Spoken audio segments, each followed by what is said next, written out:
Hello, welcome to Hope Matters, a production of Mount Olive Lutheran Church here in Santa Monica, California.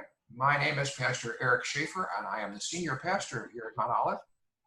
And each week we talk to interesting people from around the country and around the community and around the world about the theme of hope, hope in their lives, because we believe we have a God of hope.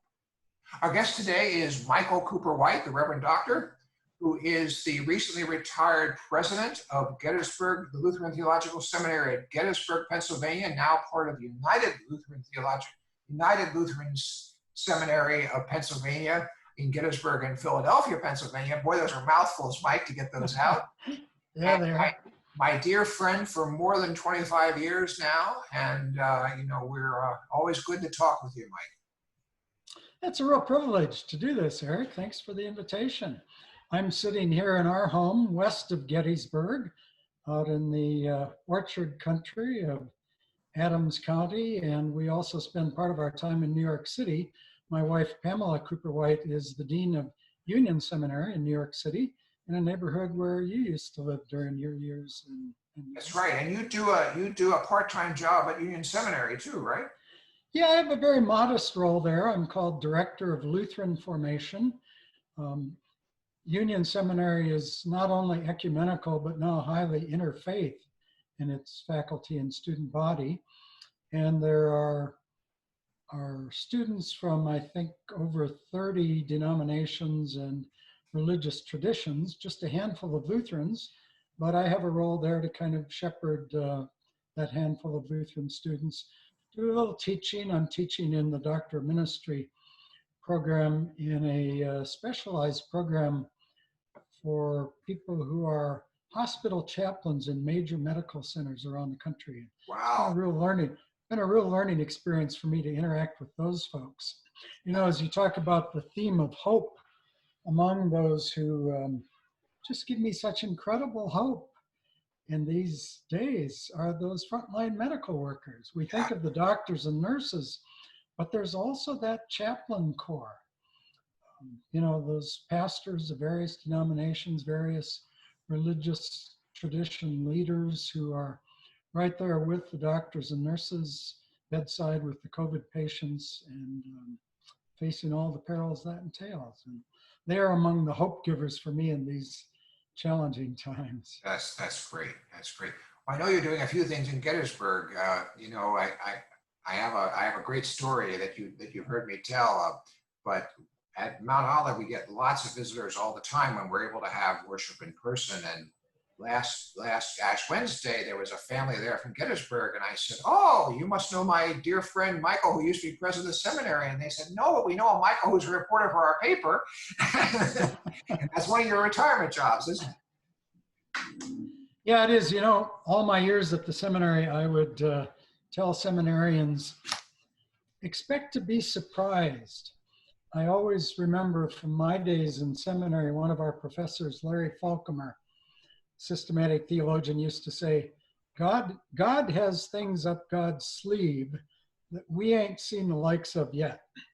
And the point being that God poses surprises for us, I think, at every stage in life. The biggest surprise of my so-called retirement years has been this opportunity to be a part-time reporter. The Gettysburg Times is one of, a few local daily newspapers in a town of 7,000 people that has survived. And right after I retired from the seminary, they posted an ad saying they needed a part-time correspondent to cover a few government boards. I cover a school board, a township board. And then once I got on the job, and I guess the editor discovered this guy is, fairly decent writer and can tell the stories, he just keeps pitching things my way almost every week. So I'm having a lot of fun doing that. It gets me out in the community, gets me meeting people in all walks of life, and, a chance to write. And so much of the writing, as you know, that we did in academic circles or as parish pastors, you kind of wonder, is anybody really reading it? Well, when you write for a daily newspaper, people are reading, because some of them you make mad and they send letters to the editor. That's fun too. And then I know that you're a pilot, and you know you fly as often as you can there at an airfield close to Gettysburg. I do. I have a little Cessna 150 that I own, and I do a little flight instructing. I teach young people to fly. And after I retired, I got my glider pilot license. So I spend a fair amount of time doing that, including towing gliders. I'm a tow pilot, and that's the pilot who flies the airplane that gets the glider up in the air. A couple of weeks ago, it was my day to tow, and I made 27 takeoffs and landings. Wow. In one day, which is probably more than most airline pilots make in a year. Probably so. That was cute. Do they have a special plane for that, or do you use your plane? No, we have actually former crop dusting airplanes that have powerful engines because, you know, you're pulling the weight of a glider behind. It's just a lot of fun. It's taken me into a whole new circle of friends and folks since I retired. And get to mix it up with, you know, a bunch of airline pilots and people who were jetting off to China and Europe every week, and now several of them are furloughed sitting at home. That's great. That's great. Should also tell our viewers that Mike and I go way back. We were on the presiding bishop's staff at the church office in Chicago, the national office, for a number of years together, and you know, became best friends in that process. We had heard of each other before you came to Chicago, but you know, so that was kind of a nice thing to become friends. Those were great. Those were great years, weren't they? They were great years, and you know, now things haven't been as good there since we left, Eric. That's right. That's right. You know, and you know that's what we always say, and you know that shows that we're getting older. You may have to edit. You may have to edit this out. I don't know. Maxine doesn't do much editing with these, but okay. Well, let's talk a little more about hope. You already touched on this subject, so you know, Mike, what does give you hope in your life, especially in these interesting days of retirement? Yeah, you know, I've given a little forethought to this, Eric, and again, thanks for the invitation. It's really been a rich time for me to reflect on what gives me hope. I'm reminded of the verse in Romans 5. Now, hope does not disappoint because the love of God has been poured out into our hearts by the Holy Spirit given to us. That verse, hope does not disappoint, has been a cherished one for me in a very special kind of way. Not far from where you are in Santa Monica is the California Hospital on Hope Street in downtown Los Angeles. So happens that my first two children, both my sons, were born at California Hospital on Hope Street. Neither of my sons have ever disappointed me.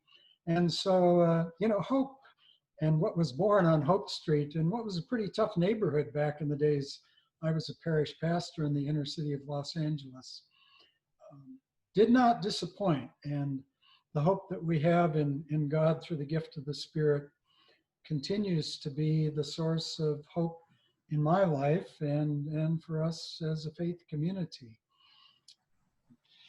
So I basically, at the outset, I say I have hope because I really do believe in God. And hope is not the same, I think, Eric, as optimism. Optimism is based on what we can see or experiences we've had in life.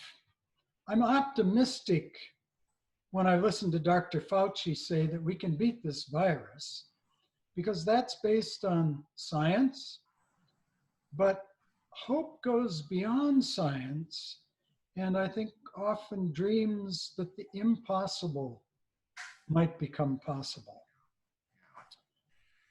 You had the rare privilege of educating a generation of pastors, and you know, there's probably nothing more hopeful than a new pastor, is there? Yeah, no, that's really true.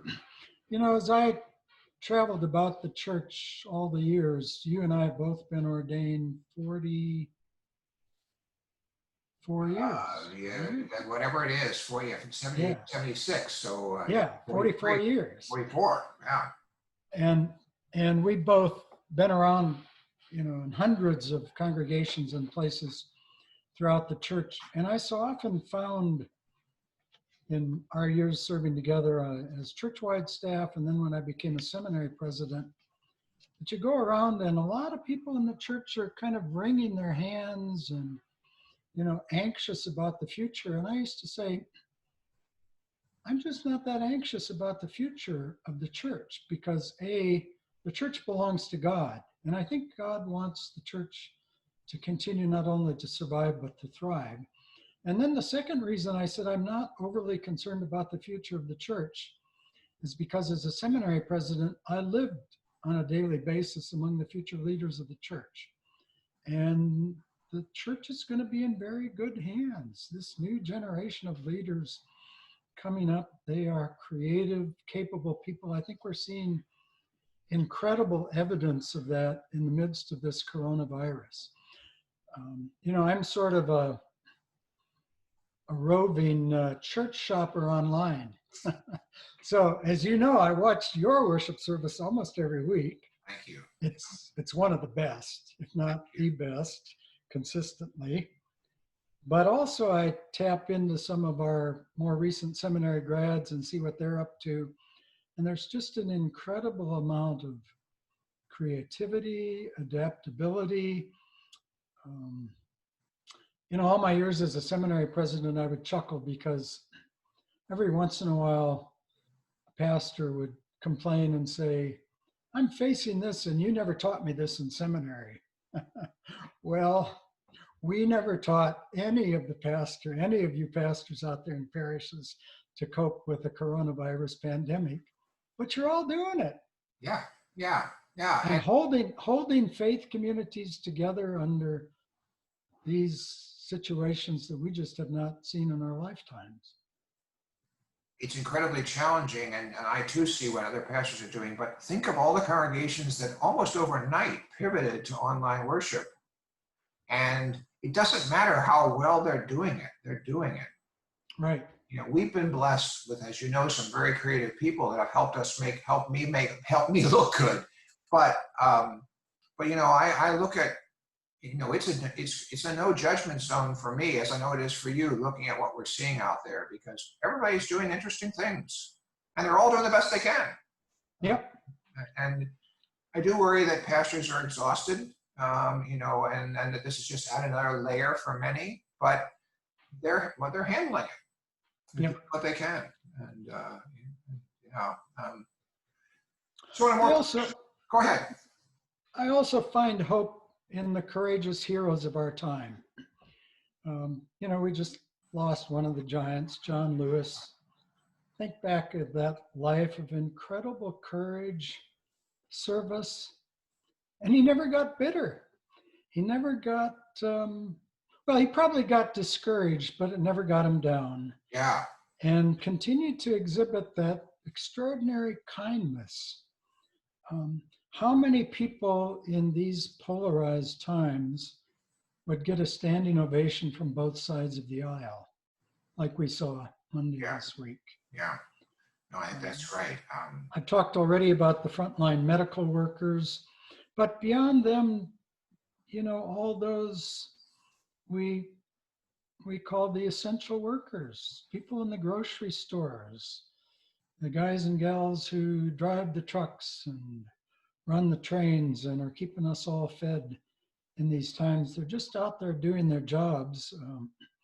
We Lutherans look back to the founder of the church that bears our name, and he constantly talked about Christian vocation and said that those of us who wear a clerical collar are not doing any more important ministries than the barbers, than the farmers who are milking the cows, and all of those people who are doing their jobs in these challenging times. So I find hope in them.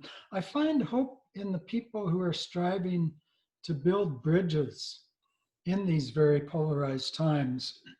Actually, a group here in Gettysburg got some national press a year or so ago, and I covered them for the Gettysburg Times, called the Better Angels. And they're very intentional about getting together a dozen so-called blues with a dozen reds, people from, kind of polar opposites of the political spectrum, and they get together periodically and spend an entire day in respectful dialogue, trying to understand one another, discussing rather than arguing, learning from each other rather than fighting. The better angels that President Obama talked about. And I think that's why churches remain, for me, beacons of hope in almost every community. It's one of the places we're forced to get out of our bubbles. We talk to people with different perspectives, and we do have common grounding in that hope that does not disappoint us, that was poured out by the Spirit given to us. Well, thank you, Mike. We've covered a lot of territory. I think it's been wonderful. I appreciate you being with us, and thank you for being our guest today on Hope Matters. And we look forward to the future together with hope. This has been Hope Matters, production of Mount Olive Lutheran Church here in Santa Monica, California.